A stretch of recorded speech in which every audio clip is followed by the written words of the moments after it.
বিসমিল্লাহির রহমানির রহিম।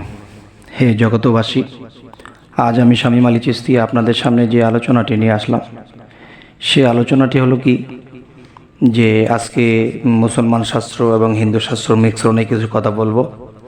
সেই কথাগুলো হলো কি যে একটি সাধনার কথা বলা হয়েছে যে ৩৩ কোটি বিন্দু জলে গোসল হবে সাধন বলে, গুরু ভজন করবে যেজন সাধনারই তালে তালে।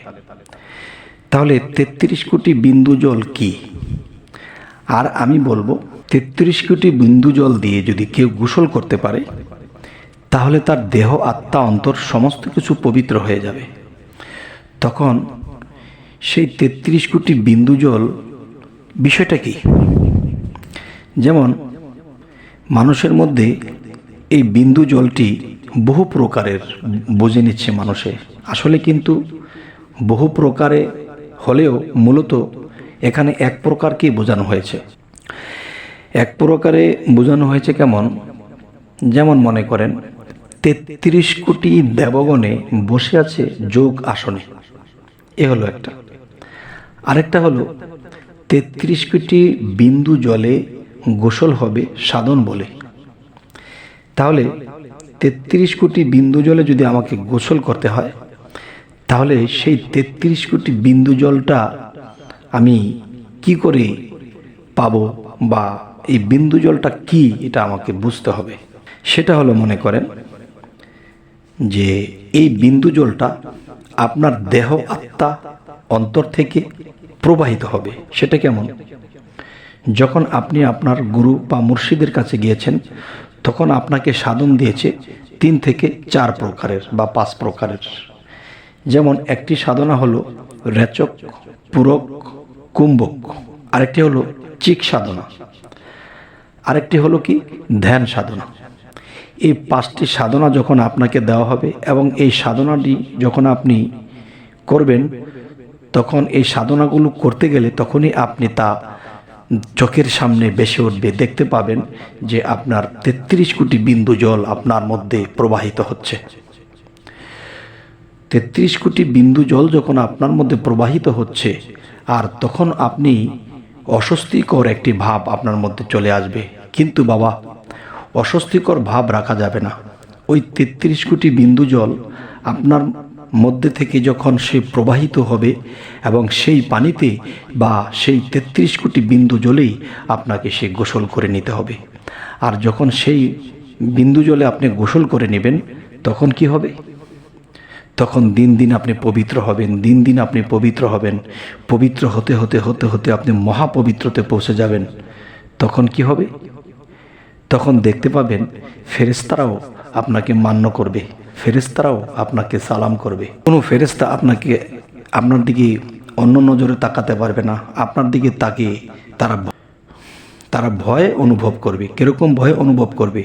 যে এই ব্যক্তির সাথে যদি আমি এই মুহূর্তে আমরা কোনো ফেরেশতা, কোনো দেবতা, কোনো জিন, অসুর, হারিস, নারিস কেউ যদি এই মানুষটির সাথে বেয়াদবি করে, তখন আমার রাসূলের সাথে বেয়াদবি হয়ে যাবে। আর যখন রাসূলের সাথে বেয়াদবি হয়ে যাবে, তখন আল্লাহর সাথে বেয়াদবি হয়ে যাবে। তখন আমাদের মতো ফেরেশতা, দেবতা, এদের কেউ কোনো উপায় থাকবে না। তবে আজকের যেই সিরিয়াসলি আলোচনাগুলো করা হচ্ছে, হে জগতবাসী, অবশ্যই আপনারা একজন কামেল মুর্শিদের কাছে যাবেন। কামেল মুর্শিদের কাছে যাওয়ার পর আপনাদেরকে যখন রেচক, পূরক, কুম্ভক, চিক সাধনা এবং ধ্যান সাধনা যখন দেয়া হবে, তখন সেই সাধনাগুলো করলে আপনার মধ্য থেকে সেই ৩৩ কোটি বিন্দু জলের উদয় হতে থাকবে। আর সেই বিন্দু জলের উদয় কিন্তু একদিন হবে না, বহুদিন হবে। এমনকি যোগ পার হতে পারে। তখন দেখা যায় কেউ 6 বৎসরে লাভ করে, কেউ 6 মাসে লাভ করে, কেউ 12 বৎসরে লাভ করে। তবে যার যার কর্মফল এবং প্রেমে ফানাফিল্ডার উপরে এটা নির্ভর করবে। তাই আমি বলবো কি যে এই পৃথিবীতে যারা শরীয়তের নামাজ পড়তেছে, ওযু করতেছে, রোজা করতেছে, করুক। কিন্তু এই শরীয়তের মধ্যে থেকেই দেখা যায় আমাদের মারেফতের, তরিকতের বা হাকিকতের যে কর্মগুলা আমরা করে নেব। তাই একটা কথা বলা হয়েছে যে মানুষ তুইয়া খোদা ভজ এই মন্ত্রণা কে দিয়াছে, মানুষ ভজ কোরআন খোঁজো পাতায় পাতায় সাক্ষী আছে, খোদাই নেহি ছায়াকে আর স্বরূপে ধরেছে মায়া, রূপে মিশে রূপের ছায়া ফুলকলি ছয় প্রেমের গাছে। আরব দেশে মক্কার ঘর, মদিনায় রাসুলের কব্বর, বাইতুল্লাহ শূন্যের পাথর, মানুষে সব করিয়াছে। মানুষে করেছে কর্ম, কত পাপ আর কত ধর্ম, বুঝিতে সেই নিগুর মর্ম, মন মহাজন মধ্যে আছে। এবার খুলবে যখন দিলের কপাট, দেখবে তবে প্রেমের হাট, মারেফত শিখদের ঘাট, সকলে মানুষের কাছে। এবার সৃষ্টিরও আগে পরোয়ারে, মানুষের রূপ নেহার করে, ফেরেশতারা যাইতে না রে, মানুষ তথায় গিয়াছে রে। ওরে মানুষের সঙ্গ লইয়া পৃথিবীতে জন্ম হইয়া, খেলতে হইল মানুষ লইয়া, জাত বিনি কি জাত বাসে। ওরে মানুষের ছবি আঁকো, পায়ের দুলি গায়ে মাখো, শরীয়তটা সঙ্গে রাখো। এখানে কি বলা হয়েছে? যে মানুষের ছবি আঁকো, পায়ের দুলি গায়ে মাখো, এবার শরীয়তটা সঙ্গে রাখো, তত্ত্ব বিশদ গোপন আছে। আর সেই গোপনটাই তখন আপনার কাছে একদিন প্রকাশ হয়ে যাবে। তবে হে জগতবাসী, আপনাদের সাথে আজকে যে আলোচনাটি করা হচ্ছে, এই আলোচনাটি আপনারা কোথায় মাপ দিলেন? নিম্ন স্তরে, উচ্চ স্তরে, মধ্যস্তরে, কোথায়? অবশ্যই আমাকে জানাবেন। এবং কী ধরনের আলোচনা আপনাদের ভালো লাগে বা কী জানতে আপনাদের দরকার, আমরা চেষ্টা করব সেখান থেকে বলার জন্য।